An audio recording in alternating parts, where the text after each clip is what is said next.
കല്യാണം കഴിച്ചവർക്ക് മനസ്സമാധാനം പോകുന്നോ മറ്റോ പറയുന്നത് കേട്ടു. അല്ല, ഒരാൾ 13 കല്യാണം കഴിച്ചു. ഒരു കല്യാണം കഴിച്ചവരുടെ ജീവൻ തന്നെ ഒരു വഴിക്കായിരിക്കുക. അപ്പോഴാണ് ഇയാൾ 13 കല്യാണം കഴിച്ചത്. ഒരു കല്യാണം കഴിച്ച ആരുടെ ജീവിതമാണ് വഴിമുട്ടി പോയത്? ഞാൻ മറ്റുള്ളവരുടെ കാര്യം പറയാറില്ല. അതായത് എന്നെ കല്യാണം കഴിച്ചതോടെ മോഹനേട്ടന്റെ സമാധാനമെല്ലാം പോയെന്ന്. കൊള്ള, എന്നെ കല്യാണം കഴിച്ചോണ്ട് മാത്രം 3 നേരം വല്ലതും കഴിച്ച് അലക്കി തേച്ച ഉടുപ്പ് വിട്ട് യോഗ്യനായി തെക്കും വടക്കം നടക്കുന്നു. ഇല്ല, കാണായിരുന്നു. എന്ത് കാണാൻ? കല്യാണം കഴിക്കാത്തവരോ മനുഷ്യർ സുഖമായി ജീവിക്കുന്നു. അവരെ പോലെ അല്ലല്ലോ എന്റെ മോഹനേട്ടൻ. മോഹനേട്ടന്റെ സ്വഭാവം വെച്ച് 1 മാസം ചായ തന്ന ചായക്കടക്കാരൻ പിന്നെ മോഹനേട്ടനെ ആ കടയിൽ കയറ്റൂ? വീട്ടുജോലിക്കാരെ ആരെങ്കിലും വെച്ചാൽ അവര് ചീത്ത വിളിച്ച് തലം വിടും. പിന്നെ ആകെ ഒരു വഴിയുള്ളത് കല്യാണം കഴിക്കാന്നുള്ളത് മാത്രമാണല്ലോ. അങ്ങനെ എന്നെ കെട്ടിയതുകൊണ്ട് കൊള്ളാം. വേറെ ഏതെങ്കിലും പെണ്ണായിരുന്നെങ്കിൽ പണ്ടേ മോഹനേട്ടന് വിഷം തന്നു കൊന്നിട്ട് ജയിലിൽ പോയനെ. മോഹനേട്ടനോട് കഴിഞ്ഞേക്കാട്ട് നല്ലതേ ജയിലിൽ പോകുന്നത് തന്നെയാണ്.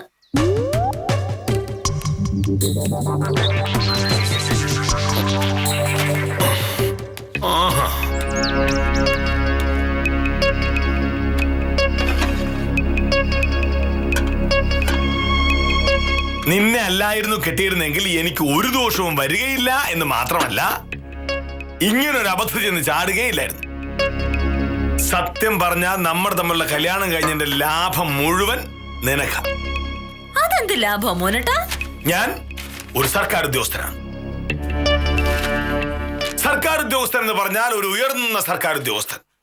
ഇത്രയും ചെറിയ പ്രായത്തിൽ വില്ലേജ് ഓഫീസറായി ഞാൻ സർവീസിൽ നിന്ന് പിരിയുമ്പോഴേക്കും ഒരു ജില്ലാ കളക്ടറെങ്കിലും ആവും. ഒരു ജില്ലാ കളക്ടറുടെ ഭാര്യ ആവണമെങ്കിൽ മഹാഭാഗ്യം വേണം. ഒരു സാധാ വക്കോലായ നിനക്ക് അങ്ങനെ ഒരു ഭാഗ്യമുണ്ടായത് എന്നെ കല്യാണം കഴിച്ചതുകൊണ്ട് മാത്രമാണ്.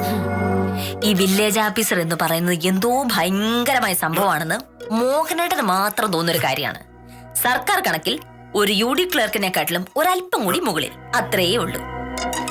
പക്ഷെ എന്റെ കാര്യമോ, ഒരു വക്കീൽ എന്നുള്ള നിലയിൽ എനിക്ക് സെഷൻസ് കോടതിയിലോ ഹൈക്കോടതിയിലോ സുപ്രീം കോടതിയിലോ വരെ പോയി കേസ് വാദിക്കാൻ പറ്റും.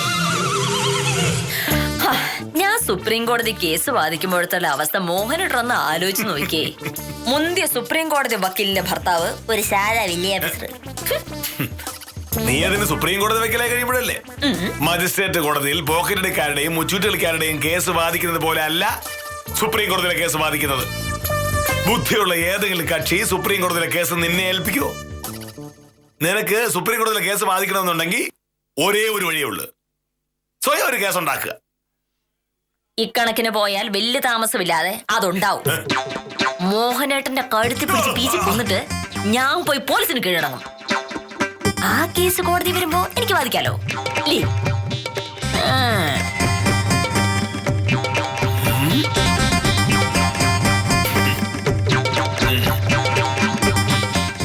എന്റെ ജോലിയും വിദ്യാഭ്യാസ യോഗ്യതയും വെച്ച് നിന്നേക്കാൾ കൊള്ളാവുന്നത് ഞാനാണ്. അത് മാത്രമല്ല, എന്റെ സ്വഭാവ ഗുണമുള്ള വേറെ ഏതെങ്കിലും ആണുങ്ങളെ നീ കണ്ടിട്ടുണ്ടോ? രാവിലെ മുതൽ രാത്രി വരെ ഭാര്യയുടെ പുറകെ നടന്ന് വഴക്കുണ്ടാക്കുന്നതിനെയാണോ ഈ സ്വഭാവ ഗുണം എന്ന് പറയുന്നത്?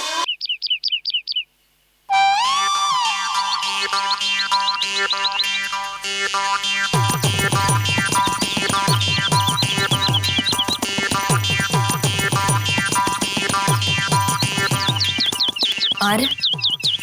എന്റെ പേര് സുലോചന. ചേട്ടനില്ലേ ഇവിടെ? ചേട്ടന്? ആരെ ഉദ്ദേശിച്ചത്? ഇവിടുത്തെ ചേട്ടനെ തന്നെ. സുലോചന വന്നു എന്ന് പറഞ്ഞാ മതി, മനസ്സിലാവും. ഇവിടെ താമസിക്കുന്ന വില്ലേജ് ഓഫീസർ മോഹനകൃഷ്ണനാണ്. ഞാൻ അദ്ദേഹത്തിന്റെ ഭാര്യയും. എന്തിനാ വന്നതെന്ന് പറഞ്ഞാ? എന്റെ പൊന്നു ചേച്ചി, ആ മനുഷ്യൻ എന്നെ ചതിച്ചിട്ട് ഇവിടെ സുഖമായി കഴിയുക. കണ്ണേ കരളേന്നൊക്കെ വിളിച്ചപ്പോ എന്റെ മനസ്സലിഞ്ഞുപോയി. അതുകൊണ്ടാ വേറൊരു ഭാര്യ ഉണ്ടെന്ന് അറിഞ്ഞിട്ടും ഞാൻ അയാളെ സ്നേഹിച്ചത്. ഇപ്പൊ എന്റെ അവസ്ഥ നോക്ക്. ഞാൻ ഈ കുഞ്ഞിനെ കൊണ്ട് എവിടെ പോവും? നിങ്ങൾക്ക് വീട് മാറിപ്പോയതാണ്.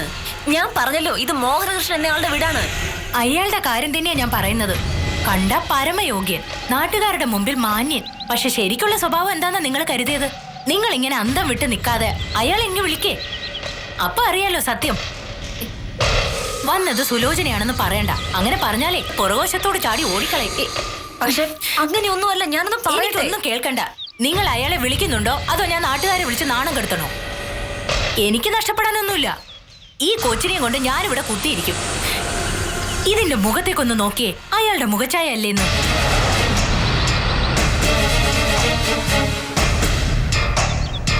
നിങ്ങൾ അയാളെ വിളിക്കുന്നുണ്ടോ ഇല്ലയോ?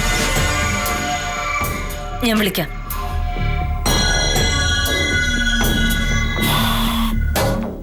ആരായിരുന്നു?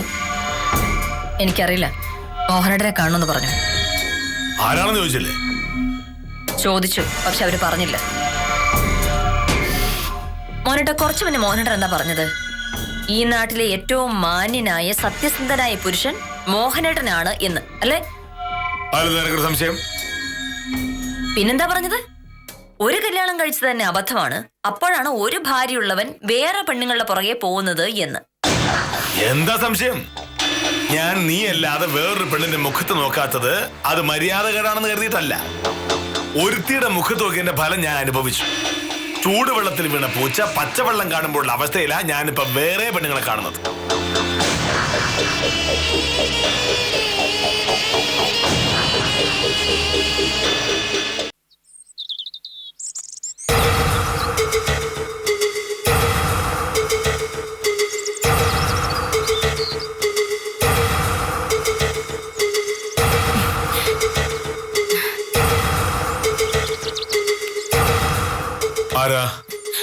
ആരാണെന്നോ? അത്ര പെട്ടെന്ന് നിങ്ങൾ എന്നെ മറന്നോ? മറക്കാനോ? അത് ഞാൻ നിങ്ങൾ ഇതിനു മുമ്പ് കണ്ടിട്ടില്ലല്ലോ. ദുഷ്ട, ഇപ്പൊ അങ്ങനെ ആയോ? എന്നോട് ഇഷ്ടമാണ്, പ്രേമമാണെന്നൊക്കെ പറഞ്ഞു വന്നപ്പോ ഞാൻ പറഞ്ഞതാ ഈ ബന്ധം ശരിയാവില്ലെന്ന്.